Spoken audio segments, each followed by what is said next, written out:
Bonsoir à toutes et bonsoir à tous, c'est l'heure du journal tout en images préparé par l'ensemble de la rédaction. Il est 18h, voici les titres. Que les cyclistes hauts-savoyards se réjouissent, les grands cols routiers du département leur seront réservés, en tout cas, tous les mardis. Puis nous irons au musée de la musique mécanique, ce lieu emblématique situé au Gy est fort de sa collection de près de 900 pièces. Chloé Lemeur nous emmène à sa découverte. C'est l'une des activités phares du territoire. Les Grands Cols des Alpes rassemblent en effet chaque été plusieurs dizaines de milliers d'amateurs de deux roues. Une pratique qui profite cette année d'une initiative inédite dans le département.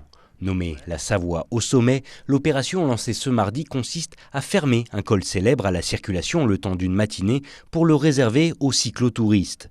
Débuté au col de l'Échaud, l'événement a déjà séduit de nombreux adeptes. C'est super, c'est bien. Non, je ne connaissais pas du tout et je ne m'attendais pas à ça. On n'est pas venu, on ne savait pas qu'il y avait ça. Et finalement, on a monté le col, la route était barrée, c'était super. Surtout, oui, parce qu'on est pratiquement à Annecy au bord de la route. C'est une catastrophe, les voitures. Alors ici, sans voiture, c'est magnifique. Une opération qui doit s'exporter sur de nombreux autres grands cols tout au long de l'été. Une vraie opération séduction pour un département résolument tourné vers cette discipline, avec en ligne de mire les championnats du monde de cyclisme de 2027. Le but, le point d'orgue, on a appelé ça Haute-Savoie au sommet. C'est aussi aujourd'hui le logo, la marque qu'on a utilisée pour les championnats du monde en 2027.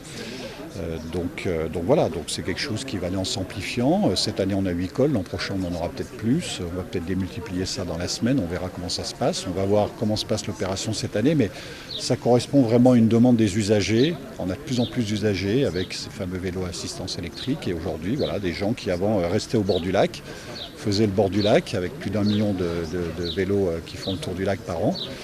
Et là, maintenant, on a aussi les cols qui sont de plus en plus fréquentés, donc il faut aussi qu'on les aménage. Ce coup de pouce au cyclisme est d'ailleurs justement l'occasion pour la petite commune de l'Échaud de lancer le réaménagement de son col éponyme. Un lieu qui enregistre chaque année le plus grand nombre de passages de deux roues de toute la Haute-Savoie. L'objectif, c'était vraiment sécuriser, accueillir et rendre des choses lisibles. Et puis petit à petit, on s'est rendu compte qu'il fallait quand même un parking plus conséquent, que là on est sur le domaine privé. Ça s'imposait aussi parce qu'on a du covoiturage, on a aussi maintenant les bus à la demande. Il faut pouvoir laisser sa voiture pour repartir sur une autre destination. Dans ce but, un nouveau parking de 39 places sera construit, ainsi qu'un belvédère pourvu de toilettes et d'eau potable. Des aménagements qui devraient voir le jour dès l'été prochain. À 4000 mètres d'altitude, dès l'arrivée des premiers rayons du soleil, la journée est déjà bien entamée. Au sommet de l'aiguille du Midi, l'équipe de jour succède aux gardiens. Avant l'arrivée des alpinistes et des touristes, ils doivent ouvrir, vérifier et lancer les diverses installations. Et parmi elles, le téléphérique panoramique Mont-Blanc.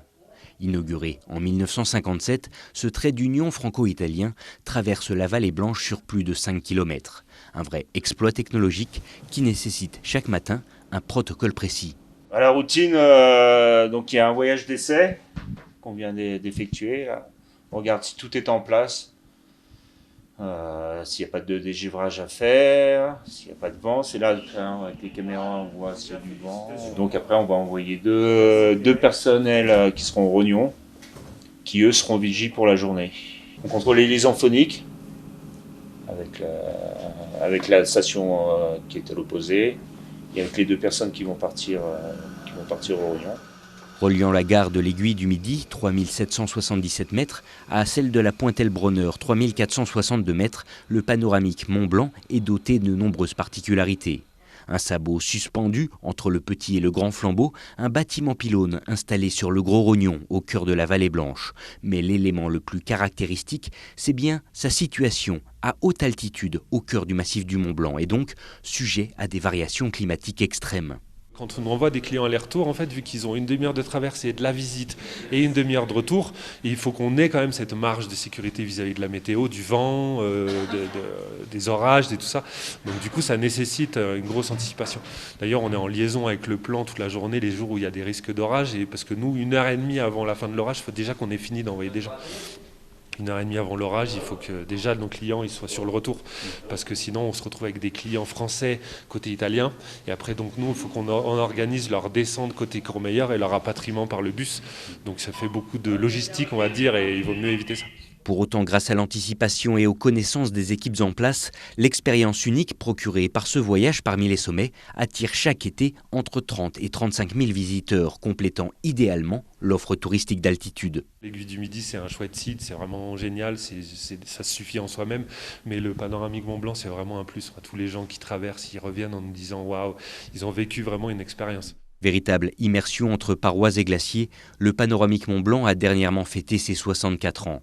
Et si plus aucune pièce n'est d'origine, la philosophie du projet initial reste aujourd'hui inchangée, continuant de faire découvrir au plus grand nombre la beauté de nos monts enneigés.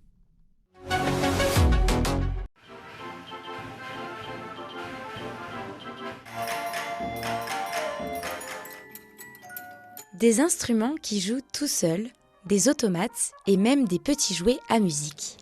Ici, c'est un peu la caverne d'Ali Baba et pour cause. Dans ce musée atypique installé dans la plus vieille bâtisse d'Égée, la mécanique est reine et accompagne les visiteurs en musique.